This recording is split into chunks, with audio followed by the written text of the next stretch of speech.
Bonjour à tous, bienvenue sur France 24. Si vous nous rejoignez, ça y est, c'est donc officiel.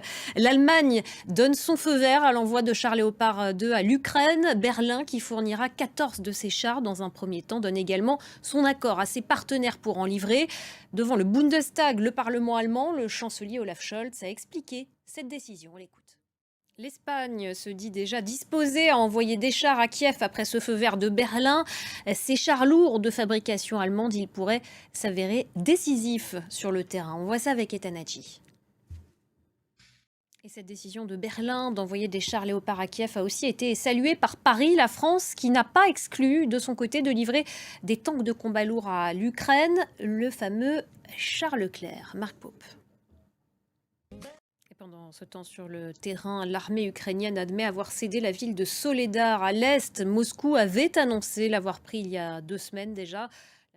Dans l'actualité internationale également, le président ivoirien Alassane Ouattara qui a été reçu à déjeuner aujourd'hui à l'Élysée par Emmanuel Macron. Et au menu des discussions, eh bien, il y avait la situation au Burkina Faso alors que les autorités du pays, je vous le rappelle, ont demandé officiellement le départ des troupes françaises basées à Ouagadougou. À l'Élysée, on va retrouver Bruno Darou. Bruno, bonjour.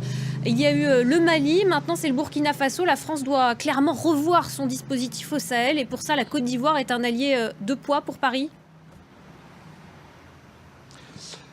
Oui, absolument, Claire, un allié de poids, un partenaire important. Merci beaucoup Bruno Darou depuis l'Élysée.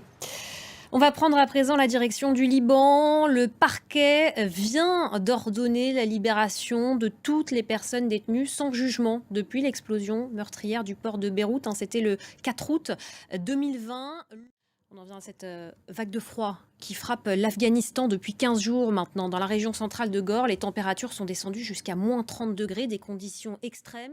Une température de moins 53 degrés a été enregistrée dans le nord du pays, un record absolu. Le Japon aussi gèle en ce moment. On va regarder les images de cet épisode extrême avec Florent Rodeau. Allez, pour finir, on va partir au Royaume-Uni. Cette semaine, on vous propose une série de reportages dans ce pays frappé de plein fouet par l'inflation. Elle dépasse les 10%. Et vous allez voir que dans ce contexte actuel, eh bien, les pubs, institutions outre-Manche ont bien du mal à rester ouverts. Restez avec nous, l'information continue sur France 24.